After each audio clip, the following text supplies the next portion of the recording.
the Middle East, a land of ancient history, religious crossroads, and strategic power struggles. In this region, two bitter adversaries stand on opposing ends of a long and complex shadow war, Iran and Israel. For decades, their conflict has remained mostly covert, fought through intelligence agencies, cyber warfare, and proxy militias. But what if it became something more? What if the invisible war erupted into open skies? What if Iran and Israel engaged in a full-scale air war? This is a hypothetical simulation, a realistic analysis of what could unfold should diplomacy fail and warplanes roar to life. Tensions begin to boil when Iranian scientists push uranium enrichment to weapons-grade levels. Israeli intelligence confirms that Iran is within weeks of acquiring the material for a nuclear bomb. Israel issues a final warning. Iran, unmoved, mobilizes its missile command and raises its alert level to maximum readiness. The world watches, the clock ticks. Then, just before dawn, a barrage of missiles pierces the sky. Day 1, the war begins. Iran launches a preemptive strike. Over 150 ballistic missiles, Shahab-3s, Ahmeds, and Khaybar-class weapons arc across the sky toward Israel. Their targets: air bases, radar installations, power grids, and military command centers. From underground bunkers and concealed hangars, Iran unleashes hundreds of drones and cruise missiles. Shahed 136 loitering munitions, Mohajer 6 reconnaissance drones, and Sumar cruise missiles fly low and fast toward Israeli cities. This is Iran's doctrine: swarm and saturate. Break the shield before the sword can strike. But Israel is ready. Iron Dome, David Sling, and Arrow 3 interceptors form a digital net above the country. In the south, Iron Beam, Israel's new laser defense, fires beams of directed energy, cutting through waves of incoming drones. Still, some get through. A missile slams into a runway at Ramat David Air Base. A Shahed drone hits an oil storage facility near Haifa. Another missile lands just miles from the Dimona nuclear reactor. Israel takes the hit. Then it hits back.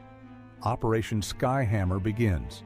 From bases across the Negev and Galilee, F-35I Adir stealth fighters lift off silently into the night.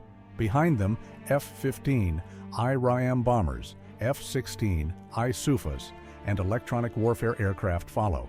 Their targets: Iran's nuclear facilities at Natanz and Fordo, air bases near Isfahan, missile depots in Parchin, and radar stations throughout western Iran.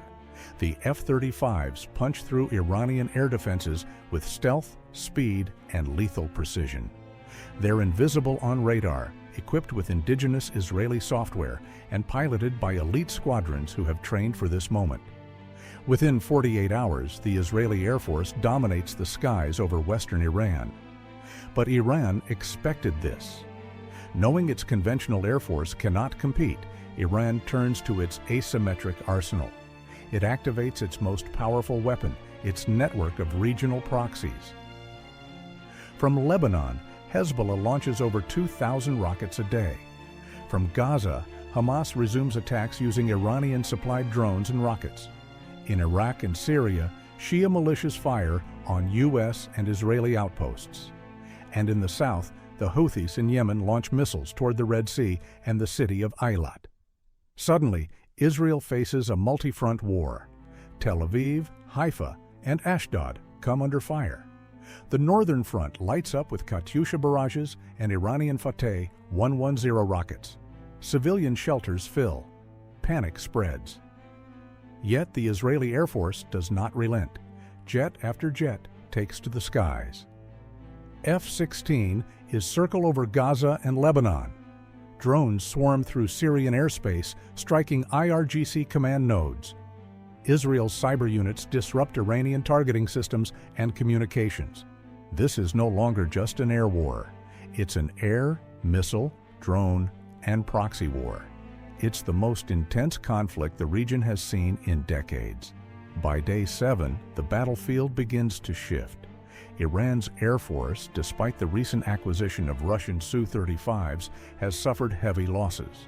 Its MiG-29s, F-14s, and F-4s are outdated and ill-prepared for combat against Israeli stealth fighters.